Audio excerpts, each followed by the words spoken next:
dari narasumber kita, Pak Mark McClendon. Bapak Ibu yang masih antusias untuk belajar sore menjelang malam ini, mari berikan reaction berupa stiker ya, stiker jempol yang tersedia di fitur Zoom kita masing-masing. Haleluya, puji Tuhan. Berapa banyak yang masih antusias saat ini? Oke, wah hampir semua. Dan saya percaya semuanya antusias ya malam hari ini untuk belajar kembali. Bapak Ibu, saya akan memperkenalkan terlebih dahulu ya Pak Mark McClendon melalui profil singkat beliau. Jadi Pak Mark saat ini beliau berdomisili di Jakarta bersama dengan istri dan ketiga anak yang dikasihi. Beliau adalah seorang regional director dari sebuah lembaga, The Christian Broadcasting Network Southeast Asia and South Korea. Dan Pak Mark sudah melayani di Indonesia sejak tahun 1998. Beliau merintis memulai pelayanan CBN di Indonesia. Dan saat ini CBN Indonesia menjadi pusat pelayanan tunggal terbesar ya dari CBN di luar Amerika Serikat.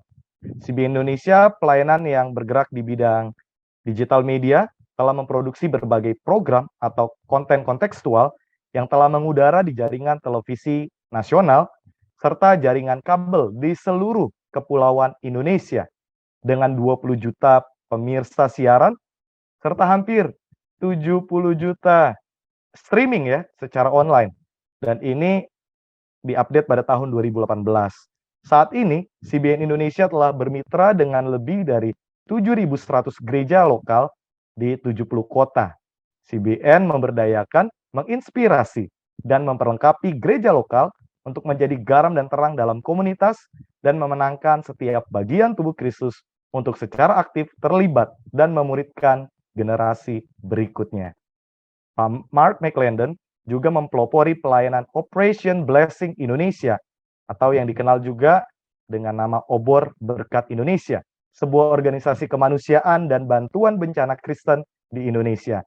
Pada tahun 2005, OBI mendapatkan medali kehormatan Satya Lencana dari Presiden Republik Indonesia saat itu, Bapak Susilo Bambang Yudhoyono, atas partisipasinya membantu korban bencana alam tsunami ya, pasca tsunami yang terjadi di Aceh.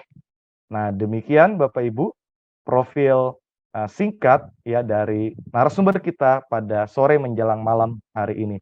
Mari Bapak Ibu kita sambut Pak Mark McClendon dengan tepuk tangan yang meriah.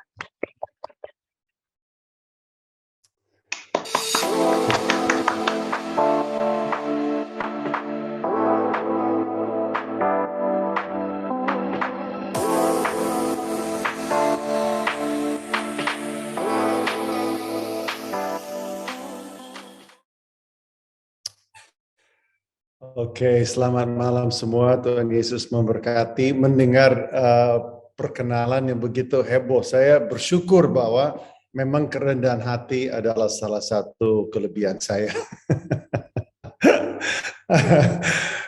Oke, so coba ya kita speakernya bisa di spotlight kah ya supaya aku tampil di screen ya. So kita ada di beberapa menit yang akan datang, saya akan coba untuk challenge dan untuk share supaya Anda sekalian itu dapat mungkin dapat suatu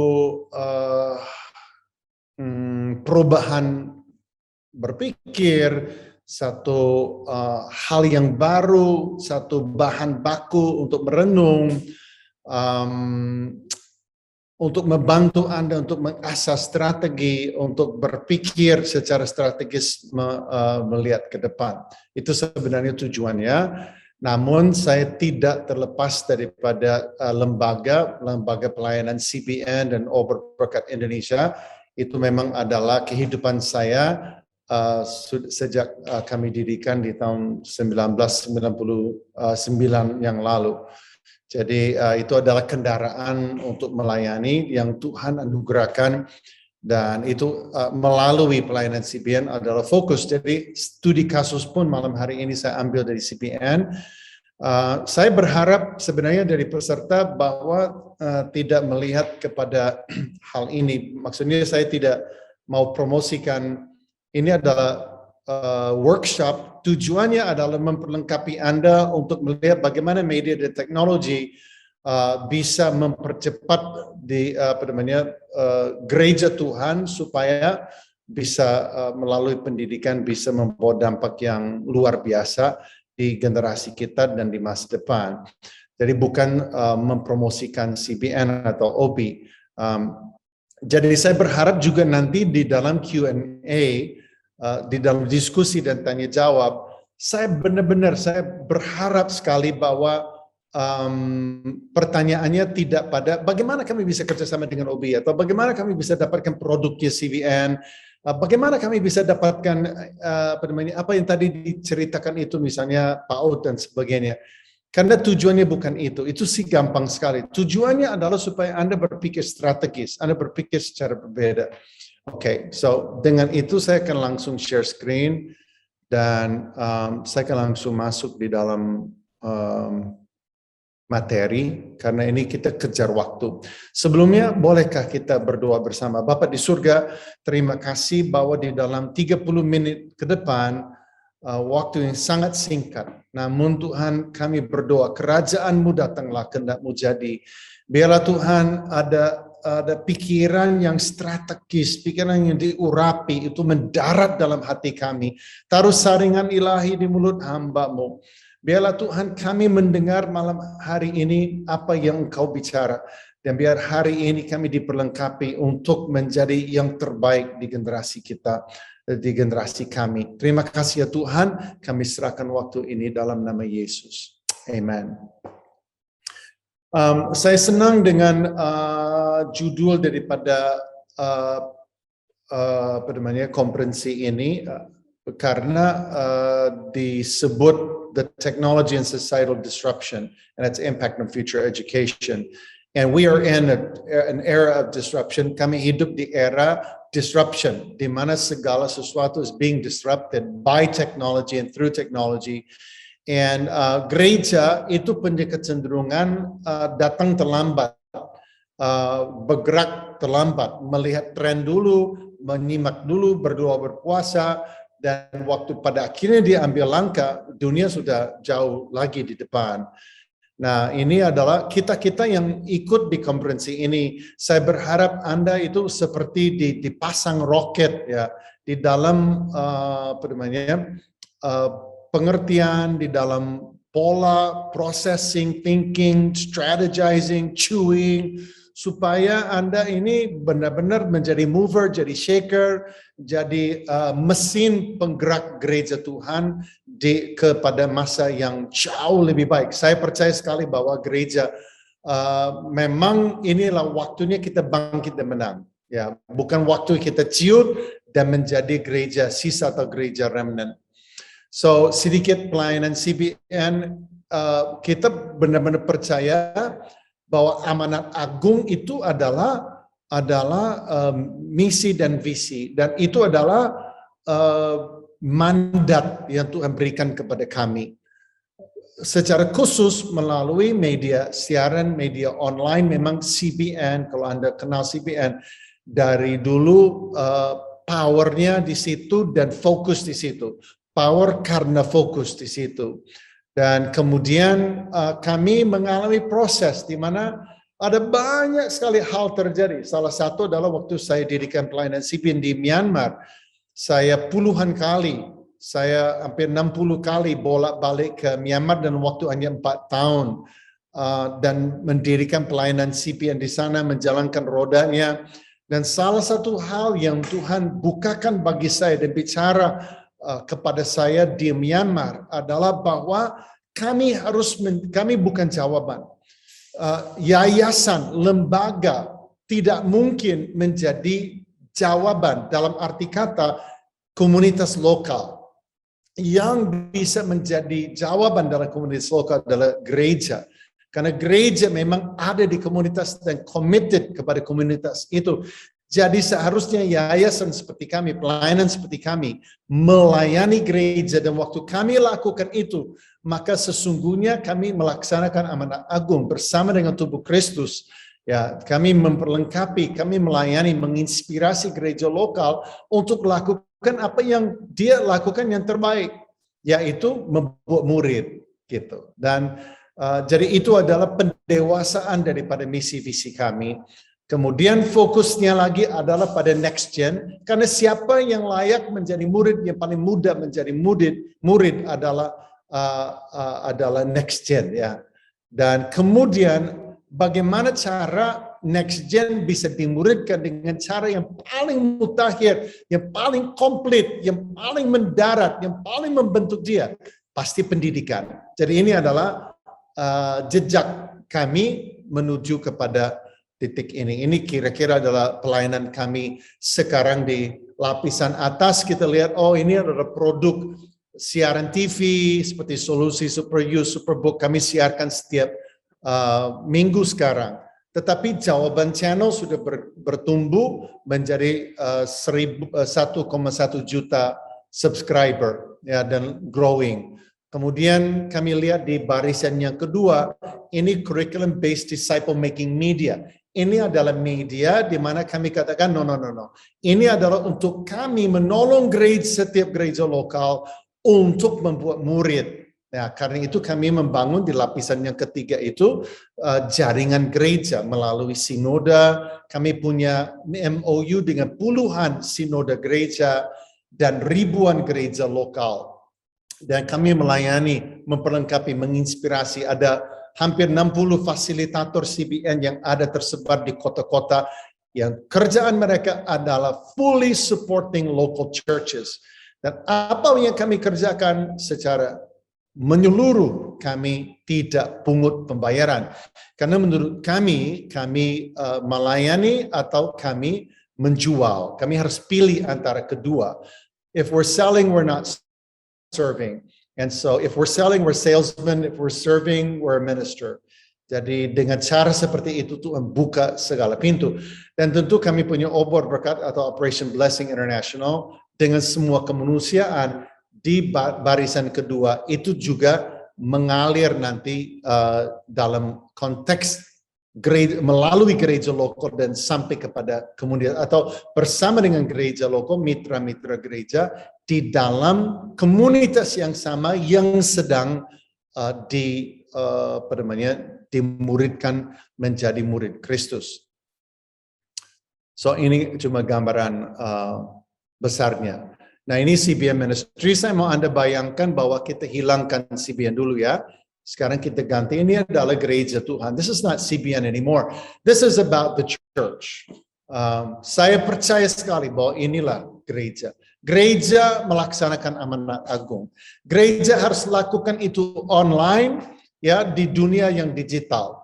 Tetapi gereja sebagai wadah lokal harus melayani masyarakat yang paling dekat dengan gerejanya dia, ya. Dan tugas amanat agung, the Great Commission is the Great Disciple Making Commission. Jadi amanat agung adalah amanat untuk membuat murid dari segala bangsa. Jadi inilah gereja. Gereja dalam komunitas, ya, dia sedang membuat murid dan dia bertanggung jawab, ya, untuk mengambil yang terkecil dan melatih mereka menjadi serupa dengan Kristus. Jadi inilah Great Commission, local church discipleship online, menggunakan media teknologi supaya dia berhasil di dalam tugasnya. Dan ini semua bisa diterjemahkan menjadi proyek pendidikan. Dan I really encourage you, mungkin malam ini Anda adalah yayasan, adalah wadah lembaga pendidikan dan sebagainya. That's okay. That's okay. Anda harus mengerti bahwa gereja lokal adalah exponential factor yang ada di tangan kita. Ada 56.000 gereja lokal di Indonesia. Itu minimumnya. 56.000 gereja lokal yang ada tersebar di dari Sabang sampai Merauke, di puluhan ribu desa. Ini adalah exponential community transformation force yang sebenarnya ada di depan kita dan butuh pertolongan, butuh kita datang dan melengkapi dia. Kenapa? Karena kita ada dalam perang pengaruh. Saya nggak akan lama di sini, karena ini bukan tujuan daripada sesi ini, meyakinkan Anda bahwa kita sedang bertarung dalam satu perang pengaruh, war of influence. Namun saya yakin bahwa kalau Anda ikut sesi ini, Anda ikut di dalam seminar pada workshop ini, I don't have to convince you, you already know. Kalau Anda ada di dunia pendidikan, you already know bahwa ini adalah pertarungan bersejarah atas sebuah generasi, dan itu sedang terjadi sekarang. Jadi ini bicara, kalau bicara influence, kita bicara mengenai disciple making. Let me tell you, everybody will believe something. Semua manusia percaya sesuatu, dan suara yang paling kuat, ya, yang pada akhirnya dia dengar dan yang membentuk pola pikir, pandangan dunia, pengertian dan nilai-nilai dia adalah yang memuridkan dia. Jadi kita harus pilih, kita akan muridkan generasi ini karena kita akan bertarung dan kita akan fight dan kita akan menang untuk itu, atau kita akan membiarkan dunia cuci otak mereka. We just choose. Tapi saya mau katakan kepada kalian malam hari ini, it is a choice. Terima kasih kepada Pak Samo ITHB yang saya ikuti dari sejak pendirian ITHB. Dia menjadi sahabat yang seperjuangan pada tahun-tahun muda ITHB. Thank you for getting involved. Terima kasih kepada semua yang menjadi guru, semua yang terlibat, semua yang mengatakan panggilan saya adalah pendidikan. Karena Anda berdiri di sini, Anda berdiri untuk membuat murid dari generasi anak. Dan guru harus mengerti, dan pemilik sekolah atau kepala sekolah atau gembala gereja harus mengerti bahwa pendidik adalah pemurid. Tidak cukup kita profesional. Tidak cukup kita terjemahkan sekolah kita dan resources kita dan SOP kita, kurikulum kita dengan cara yang sangat profesional dan menyenangkan bagi dunia. It's not enough. Kita harus integrate nilai kerajaan surga. Kita harus integrated ke dalamnya nafas Tuhan. Dan pastikan bahwa anak itu akhirnya melalui proses ini jauh dari Kristus. Dia datang kepada Kristus. Dia lahir ke dalam Kristus. Dan akhirnya menjadi serupa dengan Kristus. Ini adalah payung di mana payung amanat agung di mana kita semua melayani. Penginjilan atau salib Kristus adalah salah satu stop along the way. Salah satu langkah di dalam proses menjadi serupa dengan Kristus. So inilah sebenarnya adalah lembaga pendidikan kita. Siapapun yang jalan masuk kepada pintu itu, far from Christ, pada akhirnya waktu wisuda terjadi, dia adalah on the way to become like Christ. Ya, itu adalah power daripada gereja lokal. Kenapa saya tergila-gila dengan gereja lokal? Bukan karena gereja lokal sempurna atau tidak bermasalah atau selalu yang terbaik. Tidak. Justru gereja lokal kita kenal itu lemah. Kita kenal gereja lokal rentan, gereja lokal lelah, capek dalam pelayanan dia puluhan tahun dalam satu komunitas. Apakah tidak ada kelelahan di situ? Apakah tidak ada keletihan di situ? Nah, justru kita melihat inilah adalah garam dan terang, wakil Kristus, perpanjangan tangan Tuhan di dalam setiap komunitas dan melalui jemaatnya di dalam komunitas yang lebih kecil lagi, yaitu dalam keluarga dan komunitas keluarga. Dan dia yang punya kapasitas untuk menjangkau dan melayani komunitas secara konsisten terus-menerus dari sekarang sampai Tuhan Yesus datang. Hey man, CBN kuat itu mendirikan berapa ministry center ya? Saya mendirikan ministry center di Nias, saya mendirikan ministry center di Jakarta Utara. Sekarang saya lagi merintis mau buka ministry center di Papua. Barat dan NTT. Seberapa banyak sih ministry center yang bisa saya buka? Hanya beberapa. Tetapi kalau gereja, no problem. Dia terus berada di situ dan melayani di situ. Makanya kami membangun jaringan gereja lokal. Pertama, kami bangun melalui Superbook. Superbook adalah animasi untuk dan kurikulum sekolah minggu. Pertama, kami membuat kurikulum untuk sekolah minggu berbasis Superbook karena Superbook animasi yang mutakhir. Kami kerjakan itu selama 4 tahun. You guys have to know this. Kami gelar kurikulum ini 6 tahun dan ada 6 tahun. Berarti 5 tahun kami tambahkan 1. Berarti 6 kali 12 bulan. Kurikulum ini adalah kurikulum yang masif yang kami bangun untuk membantu setiap gereja lokal membuat murid dari anak mereka umur 6 sampai 12 tahun di dalam konteks gereja setiap minggu. Dan ini adalah usaha kami yang sampai sekarang kami kerjakan. Superbook baru selesai proses animasi, kisah terakhir lagi dalam proses penggarapan 68 kisah. It's a fantastic, an incredible project. Dan kami belajar melalui Superbook untuk melayani gereja lokal. Namun Superbook dan sekolah minggu itu terjadi di hari Minggu. And kids go home. Kids go home. Anak-anak pulang. Anak-anak pulang kemana? Ke rumah. Dan apa yang ada di rumah? Orang tua. Makanya tidak cukup kalau bicara mengenai gereja dengan anak-anak. Tidak cukup bicara mengenai sekolah minggu. Dan juga tidak cukup bicara mengenai hanya melatih anak itu. Sekarang mari kita lihat. Right? Kenapa anak? Saya bicara mengenai membuat murid, selalu bicara mengenai anak. Sederhana sekali adalah karena ini. Ada 5 musim pemuridan yang terjadi dalam kehidupan setiap manusia. Oke? Ya, masa kecil 0 sampai 5. Ini tanda lihat. Anda sentuh saja jiwa dia kebentuk. Anda tiup saja jiwa dia kebentuk. Apalagi Anda cium, telapak bibir Anda membekas di batinnya. Itulah 0 sampai 5 tahun. Inilah mungkin masa yang paling penting yang dimana kita bisa membuat murid dari seorang manusia. Ya. Kemudian emas ini primary 6 sampai 12 tahun di mana setiap anak itu menjadi prajurit. Ya, kiblatnya kepada guru, orang tua, mentor, pelatih. Ini kiblatnya. Ya, namanya primary years. Dan kita tinggal suruh, duduk, berdiri, antri, makan, berhenti makan, tidur, baring. Apa? Itu pokoknya kita suruh aja. That's golden years. Masa emas untuk membentuk seorang manusia menjadi murid Kristus. Lalu masuk remaja. Remaja sebenarnya hatinya lunak sebenarnya.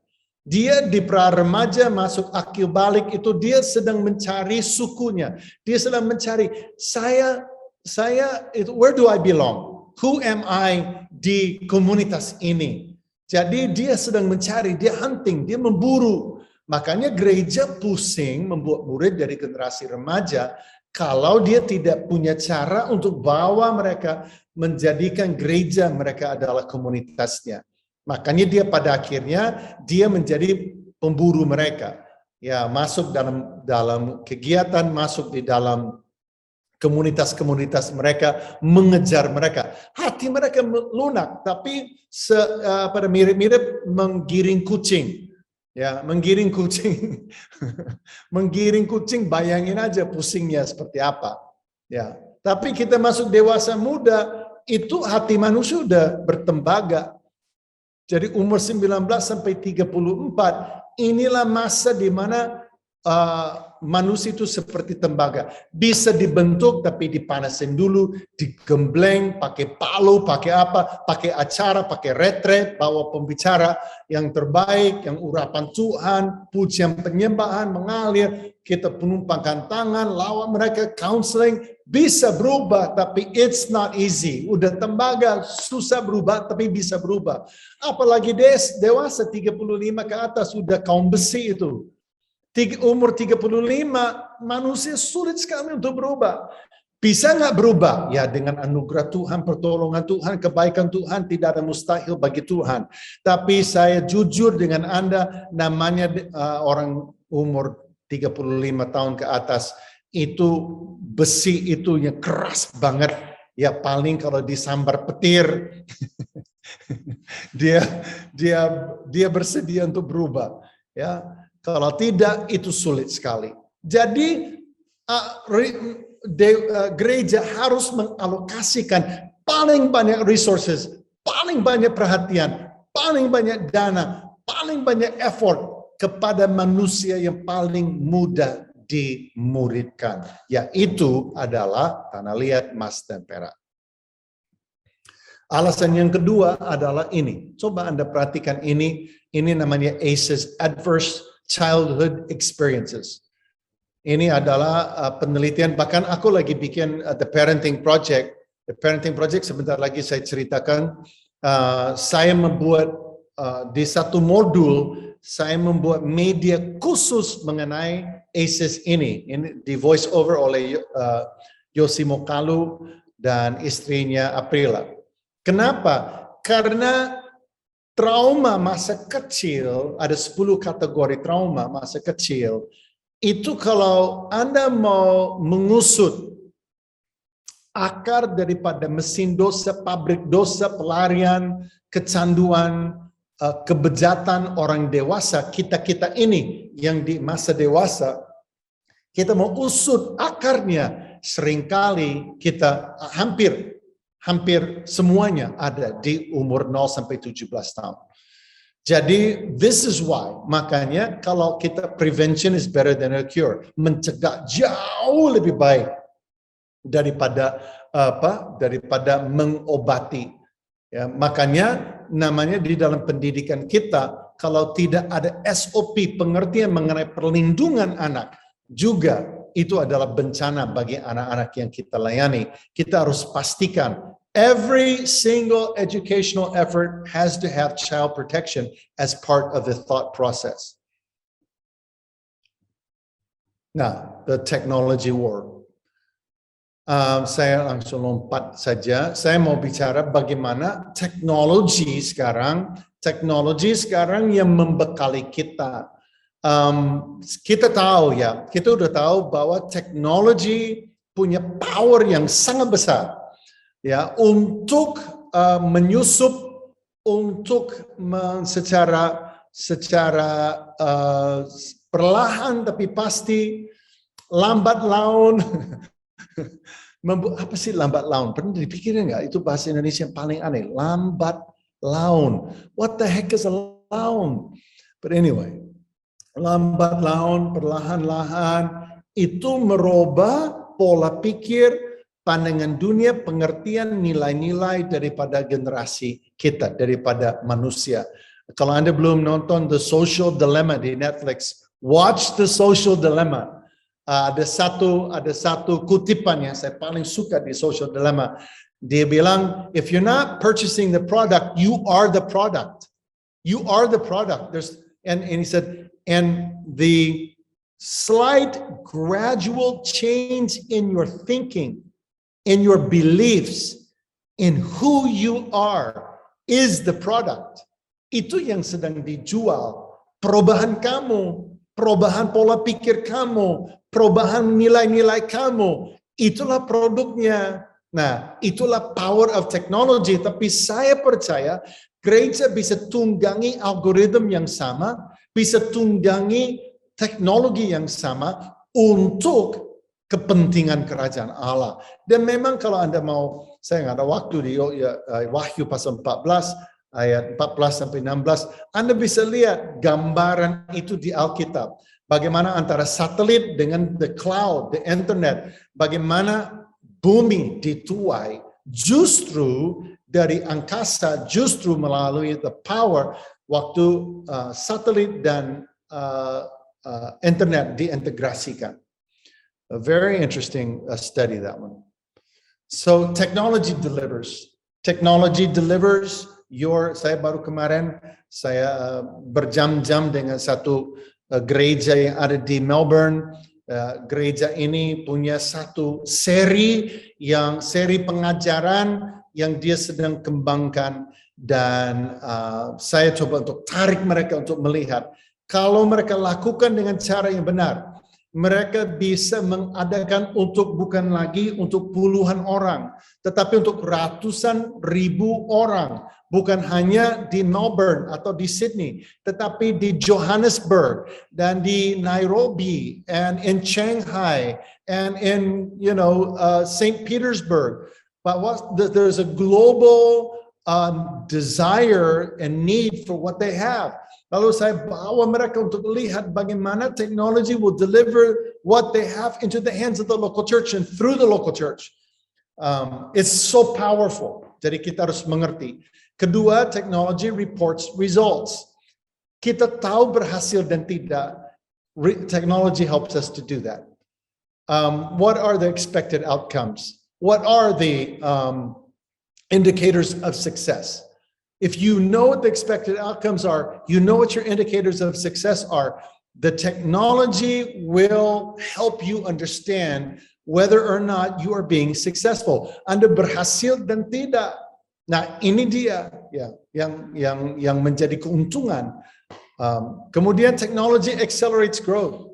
Tidak perlu dibicara lagi. It's exponential. It's powerful. Dan kemudian technology demands innovation. Technology akan menuntut kita berinovasi terus dan cepat. Karena sekarang dunia berubah. Kita menunggangi teknologi, tetapi orang yang kita layani terus menuntut inovasi yang baru. So it's actually very healthy.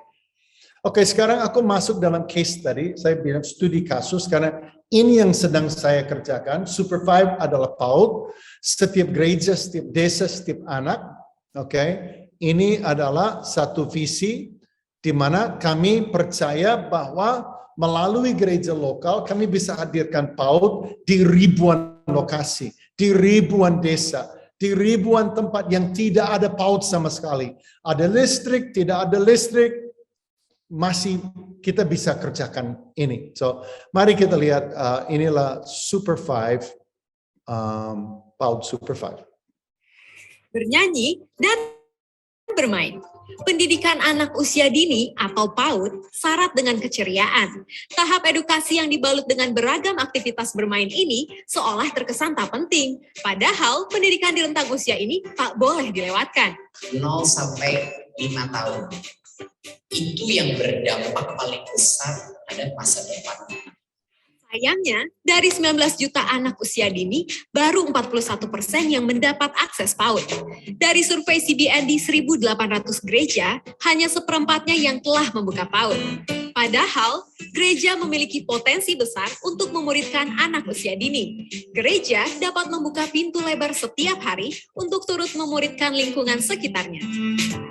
Tak hanya di mata pemerintah, pentingnya PAUD juga menyita perhatian Yayasan Cahaya Bagi Negeri atau CBN. Tuhan posisikan CBN sebagai pelayan, sebagai penguat. Ya, baik. Sudah aktif kembali ya Pak breakout-nya?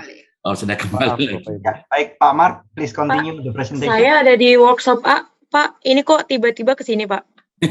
Ya, ini sudah di workshop A kembali, Bu. Oke, siap, makasih, Pak. Baik. Pak Marknya yang hilang kali. Langsung rapture, jangan-jangan rapturein.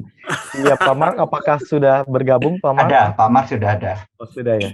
Silakan Pak, dilanjutkan kembali. Jangan-jangan Pak Mark yang pencet tadi. Ya, rapture. Pak Irwan kali ini. Malam-malam. Halo Pak. Tadi aku di B kok jadi ke A ya? Bisa pindah sendiri, Bu. Oke. Tapi ini di join nggak bisa masuk lagi. Kembali ke ruangan utama saja dulu, Bu. Biar nanti dibantu admin di main room, Bu. Ya, terima kasih. Baik. Miss Maria, ini udah benar di A.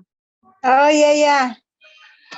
Holistik menjadi pendekatan kurikulum Super 5, yakni dapat menstimulasi dan memantau 6 aspek perkembangan anak, yaitu fisik motorik, seni, bahasa, kognitif, agama moral, dan sosial emosional. Ternyata banyak pekerjaan yang Ira tidak tahu ya, Bibot. Cebong itu akan mempunyai kaki, tapi dia mirip seperti ikan. Saya mau keluar. Bukan kotak makanan. Iya, ini kotak obat. Oh, kotak obat. 1, 2, 3. Ada orang di sana. Di sini Rocky, di sini Rocky. Super Band! Bagaimana kalau kita buat alat musik? Hah? Buat alat musik? Iya. Kita harus merawat hewan ciptaan Tuhan. Melalui Super 5, anak akan berkembang dalam segala aspek kehidupannya. Sehingga tumbuh menjadi anak-anak yang bisa menggenapi rencana Tuhan dan menjadi terang bagi generasinya. Ayo, muridkan generasi bersama Super 5.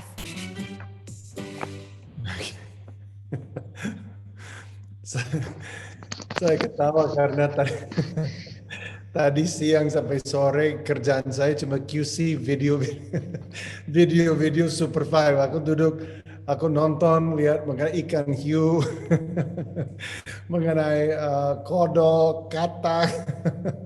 Saya sendiri belajar, oh ada bedanya antara katak dan kodok. Oh my gosh, saya pikir, what's happening to my life? So kita ratusan media yang sekarang kami lagi garap dan upload untuk melengkapi Super 5 menjadi PAUD yang terbaik. Nah, kami luncurkan ini di Pulau Nias. Kenapa saya pilih Nias? Karena Nias susah. Nias banyak daerah yang miskin. Nias itu daerah yang very difficult. Tapi ada gereja yang luar biasa. Apa itu? Gereja BNKP dan juga BKPN. Gereja-gereja ini on fire. BNKP punya 1.100 gereja. 500 diantaranya ada gedung sekolah minggu. Tapi gedung sekolah minggu tutup Senin sampai Sabtu. Bukannya cuma hari Minggu. Jadi akhirnya oke, mari kita lihat setiap gereja BNKP yang punya gedung sekolah minggu harus buka PAUD. Ya, sederhananya seperti itu. Akhirnya kami berjalan membuka di bulan Juli lalu kami launching 121 PAUD Super 5 dibuka dalam 1 bulan. That is impossible. That's an impossible number. 82 adalah PAUD rintisan dari zero, dari nol. Ya. Saya nggak, kalau kalian pada pendidik tahu ya, susahnya membuka sebuah PAUD. Ini kita buka 82 dalam waktu 1 bulan dan sekarang ini bulan Oktober ada hampir 400 guru yang sedang kami melatih setiap minggu. Ya. Tahun 2022 kami berencana menolong 350 gereja lokal merintis sebuah PAUD di Indonesia, mulai dari NTT, dari Sumba, dari beberapa kota di Jawa dan juga di Sulawesi. Ini semua adalah terjadi karena bisa dibantu oleh teknologi. Media and technology is the key, right? Saya ceritakan ini. PAUD menolong gereja membuat murid dari generasi anak. Jadi ini adalah cara yang paling gampang supaya gereja menjadi community center. Gereja yang selama ini tutup Senin sampai Sabtu, sekarang setiap hari dibuka. Gereja menjadi ministry center. Kalau dia sudah buka PAUD, dia juga bisa buka untuk yang lain. Jadi setiap hari gereja mulai mengebul di desa itu, di komunitas itu, ya. Jadi kalau anak masuk di PAUD kita, yang bawa anak itu siapa? Orang tua. Jadi itu langsung membuat gereja menjadi solusi bagi keluarga muda. Dan keluarga muda kalau dilayani menjadi keluarga yang kuat dan diberkati. Dan akhirnya PAUD menjadi bibit pendidikan lanjut bila gereja-gereja mau kembali merajut pendidikan sebagai budaya gereja. Ini sudah terjadi kepada kami berkali-kali. Waktu kami menolong PAUD berdiri, orang tuanya datang bilang, please kami minta kalian buka SD. Dan apa yang terjadi? Maka sebuah sekolah dirintis. Okay. Where am I? Oh my gosh. kegunaan media dan teknologi membuat Super 5 menjadi mutakhir. Kita sediakan secara digital ya melalui LMS ya. LMS ini adalah platform yang sangat luar biasa. Kenapa ya? Saya kok enggak sejahtera ya lihat menjadi from. Saya langsung berubah ya. Langsung rubah.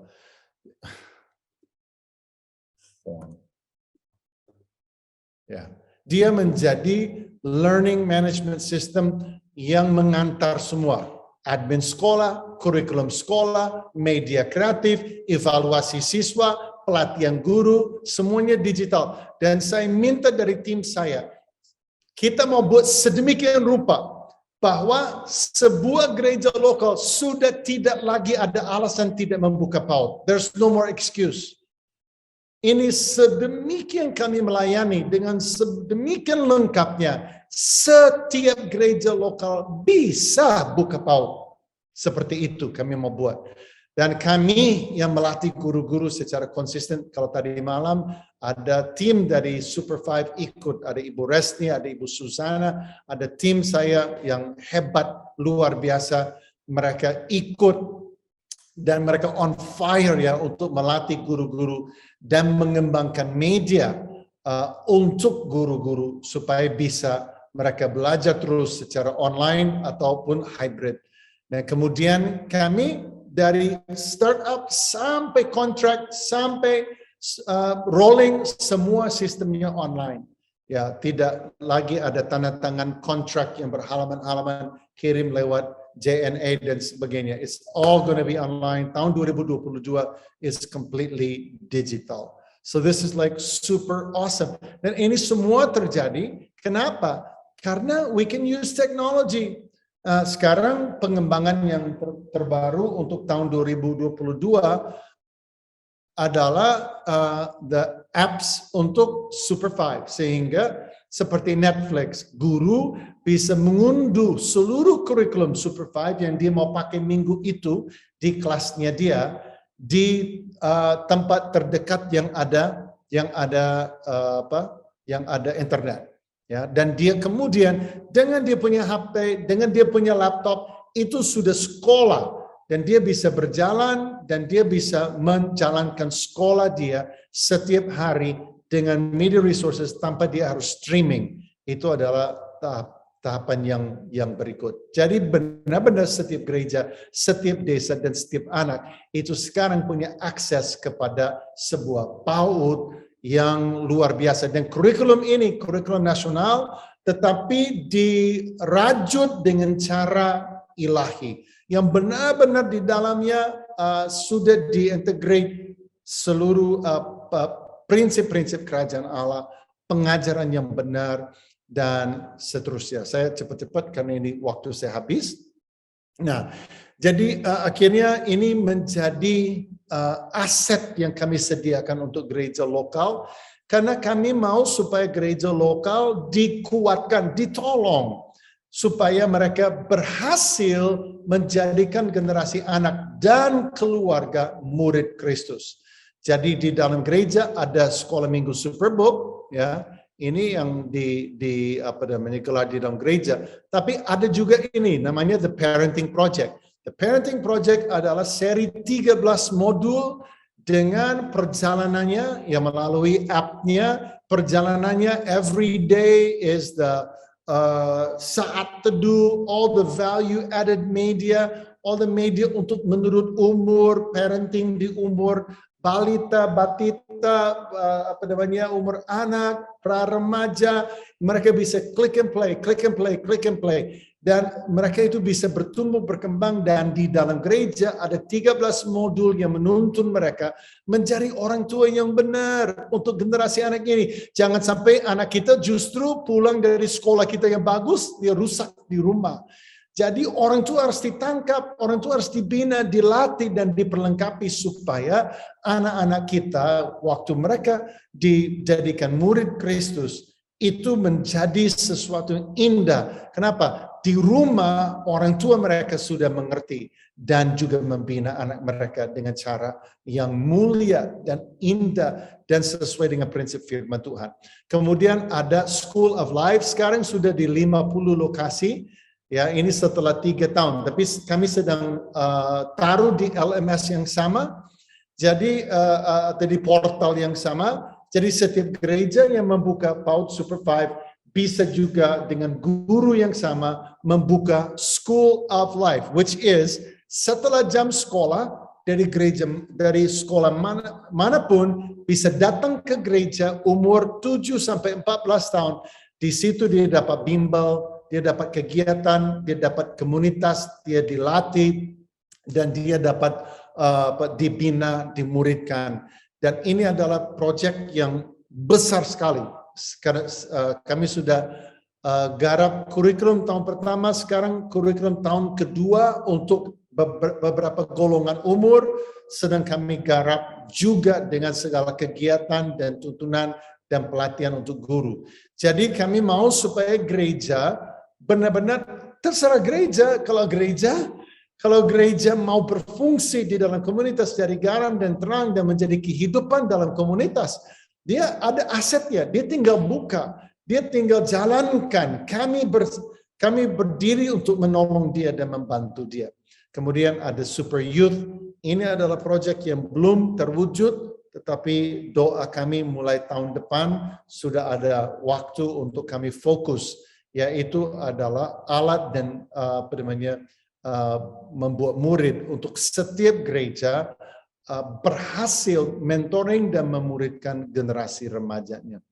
So dalam konteks gereja desa atau komunitas lokal, nanti dia tampilannya itu seperti ini, ya, di mana Super 5 yaitu 0 sampai 5 tahun dibuka untuk komunitas, School of Life 7 sampai 14 tahun dibuka untuk komunitas, dan di dalam dan melalui gereja lokal ini, mitra gereja yang ada di komunitas itu, maka semua pelayanan kemanusiaan, baik itu micro enterprise atau dia adalah operasi, medis, nutrisi, garden for every home, wash, sumur, project air bersih atau whatever, itu kita kerjakan itu di dalam komunitas di mana terjadi holistic approach kepada anak dan keluarga. Kita sebutnya holistic disciple making. Dan the parenting project masuk di semuanya karena parenting is the key. Orang tua adalah kunci, rumah adalah kuncinya untuk setiap anak berhasil. So kurang lebih seperti itu studi kasus mengenai Super 5 dan apa yang menjadi gambaran ke depan. Target saya tahun 2025, impian saya adalah sudah ada 2.500 PAUD baru berdiri di seluruh Indonesia. Saya berharap di tahun 2030 kita bisa, angka itu bisa kita dorong ke arah 10.000 gereja yang ditolong, sehingga kalau gereja nggak buka PAUD untuk komunitasnya, itu berarti gerejanya belum tahu tugasnya gitu ya, atau mandatnya, kurang lebih lah seperti itu, supaya kipas ya gereja lokal untuk bangkit dan menjadi garam terang perpanjangan tangan Tuhan buat setiap komunitas yang melalui project mentoring, membuat murid, melalui project pendidikan, dan tidak harus juga dengan produk CBN. Saya berdoa kalian yang mendengar malam hari ini bisa membuat produk yang lebih baik, bisa membuat solusi yang lebih baik, bisa gelar juga ribuan lokasi dan sebagainya dengan teknologi, dengan berbagai opportunities yang ada. Karena ini adalah kebutuhan gereja di seluruh dunia. Terima kasih, Tuhan Yesus memberkati. Wow, terima kasih Pak Mark McClendon atas materi yang memberkati kita semua pada malam hari ini. Baik Bapak Ibu, ya silakan bila memang sudah memiliki pertanyaan bisa disampaikan melalui kolom chat. Diharapkan pertanyaan yang spesifik ya berkaitan dengan judul materi kita pada malam ini. Thank you. Pak Hari mute itu, Pak Hari mute. Pak Hari mute itu. Oh, mohon maaf. Baik, terima kasih Pak Mark ya telah menyampaikan materi yang sangat luar biasa. Diingatkan bila ada pertanyaan dapat disampaikan melalui kolom chat, dan diharapkan pertanyaan yang spesifik yang berkaitan dengan judul materi workshop kita seperti yang sudah Pak Mark sampaikan. Dan saya akan mempersilakan penanggap yang saat ini sudah berada di tengah kita, Bapak Dr. Irwan Wijaya. Beliau adalah Ketua STT Rel Batam. Mari kita sambut dengan tepuk tangan yang meriah.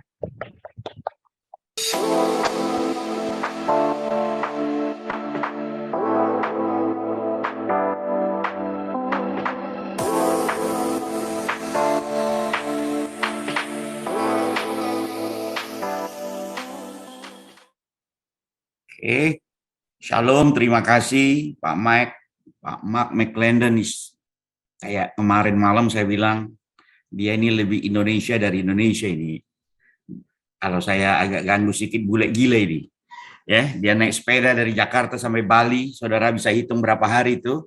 Nah, saudara, saya merespon, menanggapi apa yang disampaikan oleh Pak Mark, saudara. Kalau kita perhatikan, judulnya adalah The Next Gen Education, the Technology and Society Disruption and its Impact on Future Education.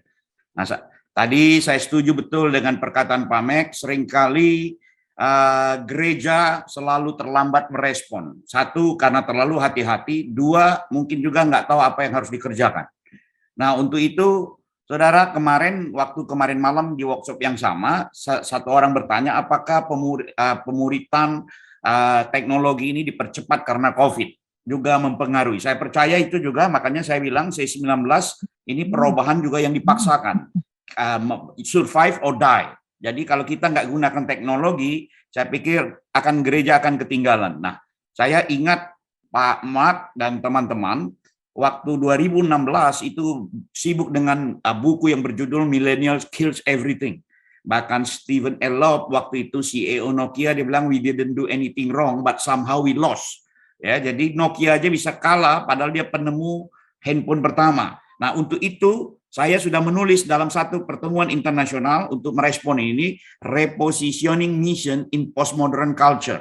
Ternyata mempersiapkan gereja kalau nggak berubah misinya, gereja akan ketinggalan. Tetapi ternyata situasi COVID mempercepat gereja untuk berubah. Nah, jadi saya simpulkan apa yang Pak Mak bilang tadi semua, bahwa dunia ini global, fast, inovatif, boundaryless, the line between education, work, ministry, family, sometimes the rest of the life continue to blur, saudara ya, cepat. Nah, saudara lihat bagaimana CBN Indonesia, inovasinya luar biasa, dari Indonesia boleh terabas ke Myanmar dan cepat, dan sekarang penetrasi ke gereja-gereja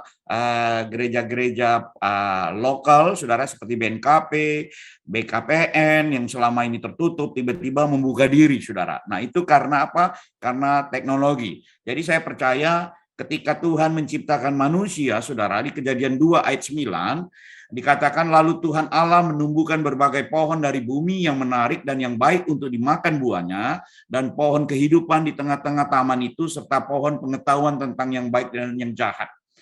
Saudara, dikatakan Tuhan menciptakan the tree of life bersamaan dengan the tree of knowledge. Saya pikir ini ayat bukan kebetulan atau mungkin Tuhan main-main, saudara ya.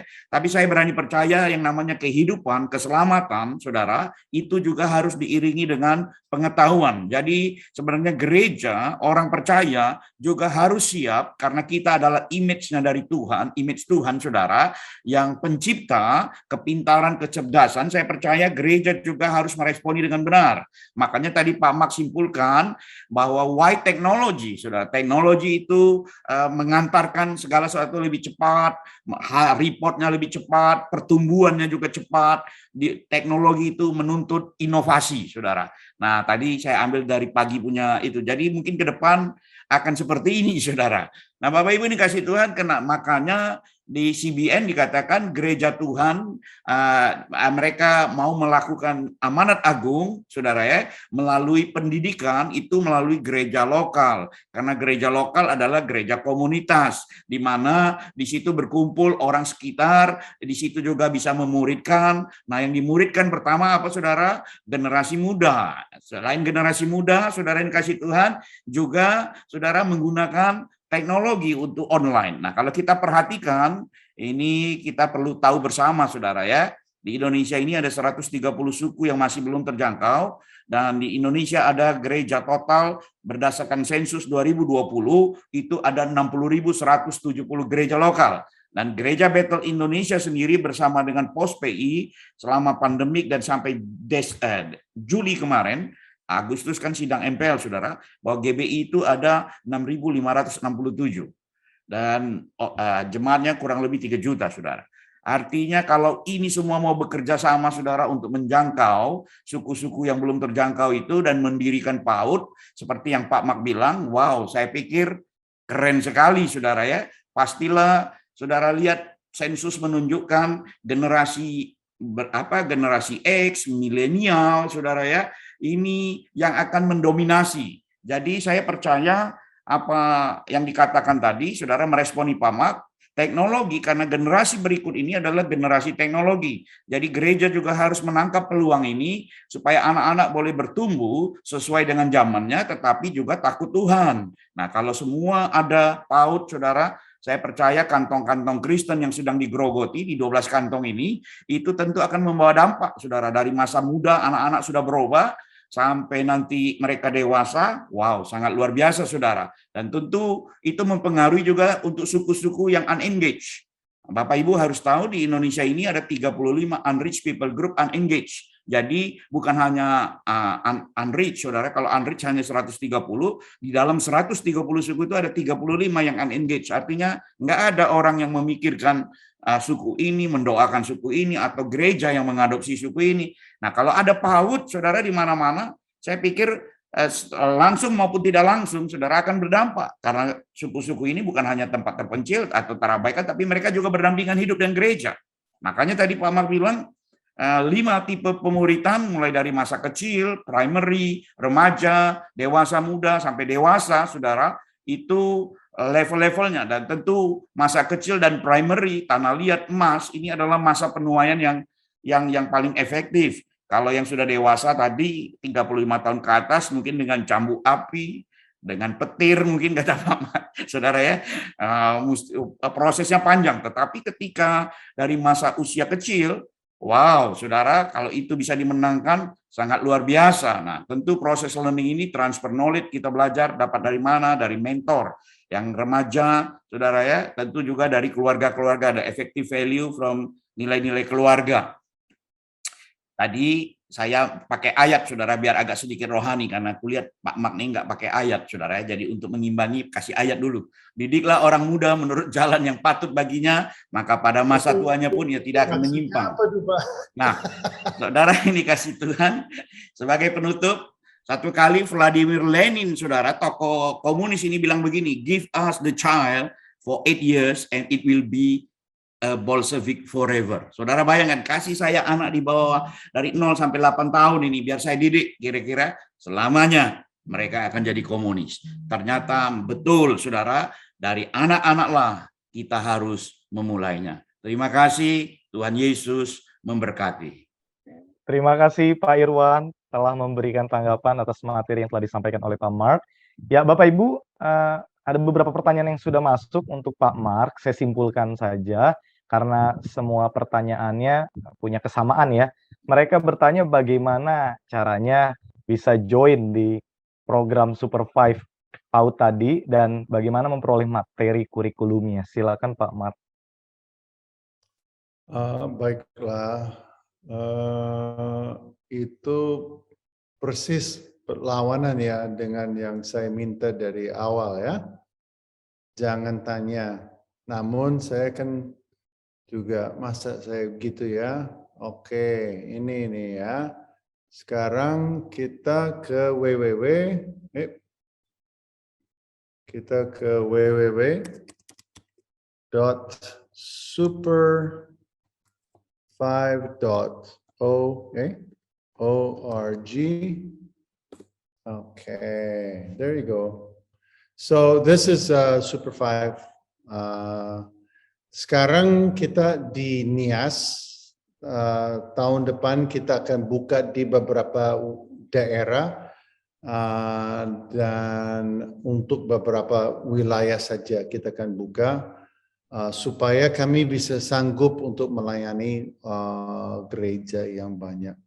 Tapi di sini kalau Anda mau lihat, Anda bisa lihat modulnya itu seperti apa. Ini modulnya. Ya, Anda bisa lihat juga video pembelajaran kira-kira seperti apa. Anda bisa lihat di sini bagaimana LMS, fungsi LMS. Anda bisa lihat supaya bisa melihat, oh ternyata sekolahnya itu mirip seperti ini kalau kita mau admin sekolahnya. Jadi semua ada di sini dan bisa juga kita bisa di kontak. Di sini ada FAQ, frequently asked questions. Anda bisa di sini semua bisa dijawab. Biasanya di sini dulu. Kalau udah mau hubungin tim kita pasti bisa, right? So kalau Anda sudah menjadi sekolah, Anda tinggal login. Anda juga bisa cari sekolah, nanti di sini Anda bisa lihat di mana kita punya sekolah-sekolah Super 5. Ada 100, ada 108, ada 128 sekolah menurut peta ini di Pulau Nias saja. Oh my gosh, what a journey. Kita nggak tidur teman-teman. Nah ini dia. Jadi tinggal di kontak aja, bisa ada cara untuk kontak kita melalui ini. Silakan Pak. Baik, terima kasih Pak Mark. Mari Bapak Ibu kita beri aplaus untuk Pak Mark dan Pak Irwan yang hari ini telah memberkati kita di workshop yang kita ikuti ini. Terima kasih Pak Mark dan Pak Irwan. Selanjutnya Bapak Ibu, kita akan kembali ke main room karena akan ada workshop selanjutnya yang dapat kita ikuti bersama. Jadi silakan Bapak Ibu menuju main room. Di pojok kanan bawah layar Bapak Ibu terdapat fitur live room yang berwarna biru. Bapak Ibu bisa klik dan memilih live breakout room. Terima kasih, sampai berjumpa di workshop selanjutnya. Tuhan Yesus memberkati. God bless you everybody. Thank you so much. Bless you.